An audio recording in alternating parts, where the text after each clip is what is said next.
असा आपल्या नावामध्ये धैर्य आहे आणि धैर्य देण्याचे काम या ठिकाणी आपल्या मित्राला केलेलं आहे आणि म्हणून असे मित्र या ठिकाणी जोडणं हे सुजयदादांना शक्य झालेलं आहे आणि म्हणून पुनश्च एक वार धैर्यशील माने यांच्या ऋणामध्ये आमची ही आम जनता या ठिकाणी राहू इच्छिते आणि यानंतर मी या ठिकाणी पाथर्डी शेवगावचे विधानसभेचे आमदार मोनिकाताई राजळे यांना विनंती आहे की आपण आपलं मनोगत या ठिकाणी व्यक्त करावं.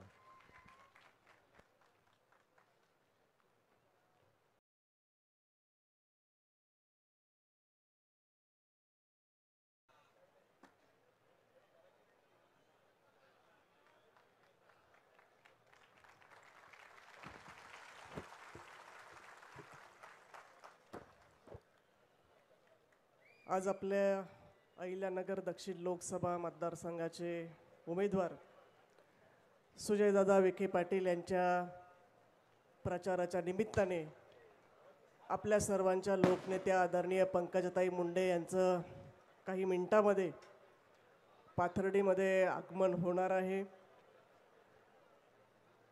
निसर्गाने सुद्धा आपल्यावर कृपा केलेली आहे, परमेश्वराने आशीर्वाद दिलेले आहेत. त्यामुळे मी सर्वांना विनंती करेल की एक 10 मिनिटातच पंकजताईंचं आगमन शहरामध्ये होत असताना आपण कृपया या ठिकाणी आपली जागा सोडू नये. आज या सभेला संबोधित करण्यासाठी पाथर्डीमध्ये ज्यांचं पहिल्यांदाच आगमन झालं आणि अतिशय जोरदारपणे बॅटिंग केली असे सुजयदादांचे मित्र आणि खासदार उमेदवार आदरणीय धैर्यशील दादा माने पाटील, त्याचबरोबर जिल्हा सहकारी बँकेचे आमचे चेअरमन माजी मंत्री आमदार शिवाजीराव कर्डिले साहेब, या ठिकाणी ज्यांनी संबोधित केलं अशा जिल्हा परिषदेच्या माजी अध्यक्ष शालिनीताई विखे पाटील, ज्येष्ठ नेते अशोकरावजी चोरमले साहेब, ज्येष्ठ नेते बापूसाहेबजी भोसले, तालुक्याचे अध्यक्ष मृत्युंजय गर्जे, तुषारजी वैद्य, राहुलदादा राजळे, आपले माजी सभापती काशीनाथजी लवांडे, मनसेचे देवीदासजी खेडकर, भगवानराव बांगर, RPIचे बाबा राजगुरू, अंकुशराव चितळे, अशोक शेठ आहुजा, कचरूभाऊ चोथे, कासमभाई, राष्ट्रवादीचे बाळासाहेबजी दराडे, व्यासपीठावर उपस्थित असलेले सर्व भारतीय जनता पार्टीचे पदाधिकारी, मित्रपक्षांचे पदाधिकारी, समोर उपस्थित असलेले पाथर्डी शेवगाव तालुक्यातून आलेले सरपंच, उपसरपंच, चेअरमन, व्हाईस चेअरमन, त्यांचे सर्व सहकारी, आमच्या सर्व माता भगिनी, व्यासपीठावर समोर असलेले सर्व इलेक्ट्रॉनिक आणि प्रिंट मीडियाचे सर्व प्रतिनिधी, सर्वांचं मनापासून स्वागत करते. खरं तर आपल्या सभेची वेळ दुपारी 2 वाजता होती आणि जवळपास तालुक्यातील कानाकोपऱ्यातून आपण 12 वाजेपासून सभास्थळी उपस्थित राहिलात. काही तांत्रिक अडचणीमुळे गडकरी साहेबांची माजलगाव येथील सभा थोडीशी उशिरा सुरू झाली, नंतर वातावरण थोडंसं पावसाचं झालं आणि म्हणून ताईंचं हेलिकॉप्टर उडायला थोडासा वेळ झाला. तरीही आपण अतिशय शांतपणे या ठिकाणी बसून राहिलात. मी सर्व उपस्थित ग्रामीण भागातील वाडी वस्तीवरून तांडण आलेल्या सर्व मतदार बंधू भगिनींचं मनापासून आभार व्यक्त करते. गेल्या 1.5-2 महिन्यापासून आपण सर्वजण आपले उमेदवार सुजयदादा विखे पाटील यांच्या प्रचारासाठी स्वतः उमेदवार आहोत या भावनेनं रात्र दिवस प्रत्येक मतदारापर्यंत पोहोचण्याचं काम आपण सर्वांनी केलेलं आहे. सर्वांनीच माझ्या आधी मनोगत व्यक्त करताना सांगितलं की मोदी साहेबांना आपल्याला तिसऱ्यांदा पंतप्रधान करायचं आहे. मोदी साहेबांना तिसऱ्यांदा पंतप्रधान करत असताना आपल्याला खासदार साहेबांना दुसऱ्यांदा मतदान करायचं आहे. खरं तर आता उद्या संध्याकाळी आपला प्रचार थांबेल. 13 तारखेला आपल्याला मतदान करायचं आहे. मतदान मशीवर आपल्या उमेदवारांचा 3रा क्रमांक आहे. त्याच्यासमोरचं कमळासमोरील बटन दाबून आपल्याला निवडून द्यायचं आहे. मी धैर्यशील दादांना सांगू इच्छिते की गेल्या 2019ला आमच्या पाथर्डी शेवगाव तालुक्यातील इथे बसलेल्या जनतेने 60,000चं मताधिक्य सुजयदादा विखे पाटील यांना दिलं होतं आणि गेल्या 2019 पासून ते आजपर्यंत केंद्र आणि राज्य सरकारच्या माध्यमातून ज्या काही योजना आमच्या या मतदारसंघामध्ये मिळालेल्या आहेत. आपणही आपल्या भाषणातून सांगितलं की खरं तर आपल्या सर्वांना 2-2.5 वर्षाचाच कालावधी काम करायला मिळाला. 19 नंतर कोरोना होता. दुर्दैवानं राज्य सरकार महाविकास आघाडीचं होतं आणि जाणीवपूर्वक भारतीय जनता पार्टीचे जे जे मतदारसंघ आहेत, जे जे लोकप्रतिनिधी आहेत, त्यांना विकासापासून डावलण्याचं काम या महाविकास आघाडी सरकारने केलं आहे. सुदैवानं एकनाथराव शिंदे साहेब असतील, फडणवीस साहेब असतील, अजित पवार साहेब असतील, यांच्या माध्यमातून सरकार आल्यानंतर 2021 पासून खरं तर या मतदारसंघामध्ये विकासाला चालना मिळाली, विकासासाठी निधी मिळाला.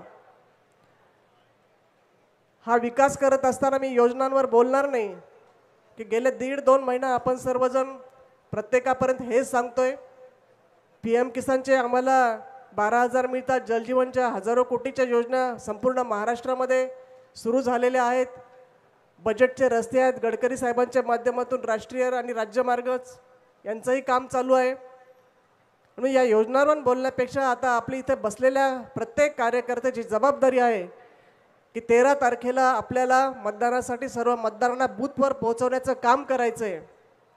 जे 3-4 टप्पे आपल्या महाराष्ट्रामध्ये मतदानाचे पार पडलेले आहेत, तिथली आकडेवारी बघितली तर थोडीशी परिस्थिती विचार करण्यासारखी आहे.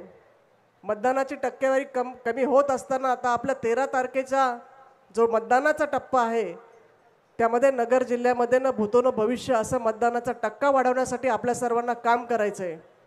प्रत्येकानं आपलं बूथ सांभाळत असताना उन्हाची तीव्रता आहे, आज थोडंसं वातावरण बदललेलं आहे आणि म्हणून आपण सर्वांनी सभा संपल्यानंतर खरं तर मतदार यादीवर काम करून आपल्याला मतदानाच्या दिवशी मतदाराला मतदान केंद्रापर्यंत आणून त्याचं परिवर्तन मताच्या रूपामध्ये कसं होईल, मतदानाची टक्केवारी वाढली तर आपली पाथर्डी तालुक्याची आपल्या उमेदवाराची मताची टक्केवारी वाढणार आहे, त्याचं लीड वाढणार आहे.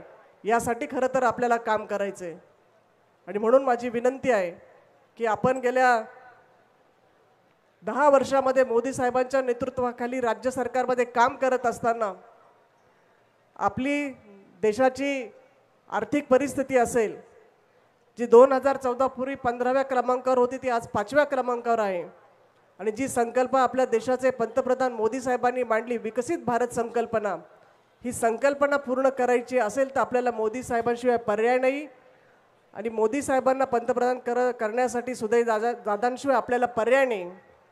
आज आपल्या समोरचे उमेदवार निवडणूक एका वेगळ्या दिशेने घेऊन जाण्याचा प्रयत्न करतोय. आज निवडणुका कशावर झाल्या पाहिजे ते विकासाच्या मुद्द्यावर झाल्या पाहिजे. पुढील 5 वर्षामध्ये आम्ही जिल्ह्यासाठी, आम्ही देशासाठी आमच्या भागातील प्रश्न संसदेत कशा प्रकारे मांडणार आहोत, आमचं विजन काय असणार आहे जिल्ह्यासाठी, आम्ही तरुणांना काय देणार आहोत, महिलांसाठी काय करणार आहोत. आज समाजामध्ये वावरत असताना या तालुक्यामध्ये उमेदवार आल्यानंतर त्यांच्याबरोबर कोण राहतं, कोण त्यांचा प्रचार करतो, त्यांच्यापासून समाजाचं भलं होणार आहे का वाईट होणार आहे, याचाही आपल्याला विचार करायचा आहे. आपला तालुका एक वेगळ्या विचारसरणीचा आहे.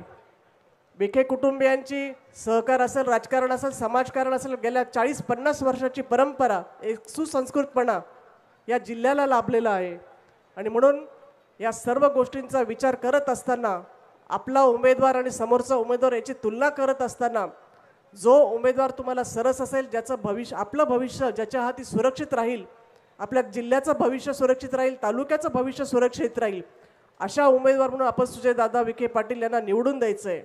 मला खात्री आहे की मागच्या वेळेस जो लीड होईल त्याचा उच्चांकी मतदान आपण सर्वजण करणार आहोत. आपले मित्रपक्ष आपल्याबरोबर आहेत आणि म्हणून या निवडणुकीला सामोरं जात असताना माझी हात जोडून सर्वांना विनंती आहे की निवडणूक ही सोशल मीडियावर होत नसते.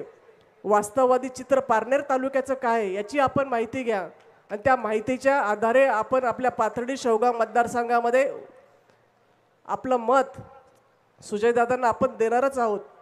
परंतु मी विनंती करणार आहे की सुजयदादांना तर आपल्याला निवडून आणायचं आहे, परंतु त्याचबरोबर आपल्या सर्वांच्या सुखादुःखात, समाजकारणात, राजकारणात, प्रत्येक निवडणुकीमध्ये ज्यांचा सिंहाचा वाटा असतो, मोलाचा वाटा असतो, अशा आपल्या सर्वांच्या लाडक्या नेत्या पंकजताई बीडच्या उमेदवार आहेत.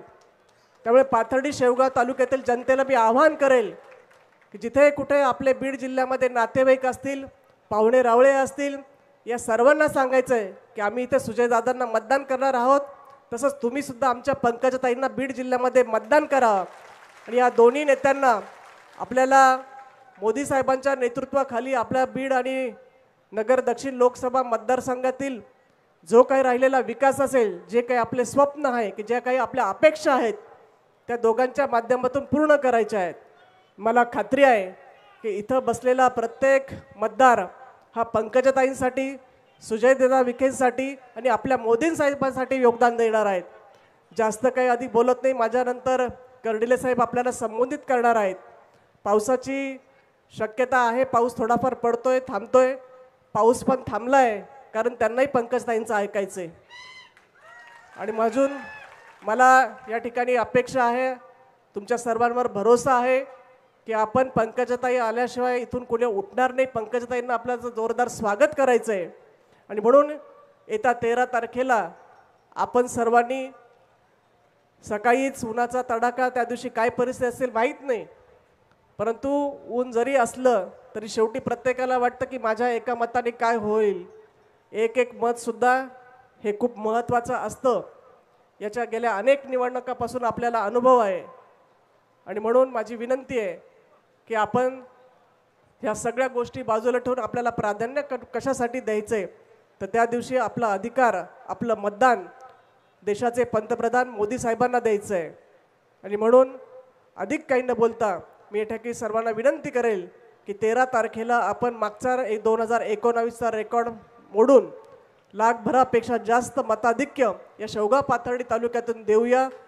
पुन्हा एकदा मी सर्वांचं या ठिकाणी उपस्थित राहिलात, मोठ्या संख्येने थांबलात, खूप प्रतीक्षा आपण पंकजाताईंची केली, त्याबद्दल मनापासून आभार मानते. या ठिकाणी थांबते. धन्यवाद. सक्षम न्यूज 24.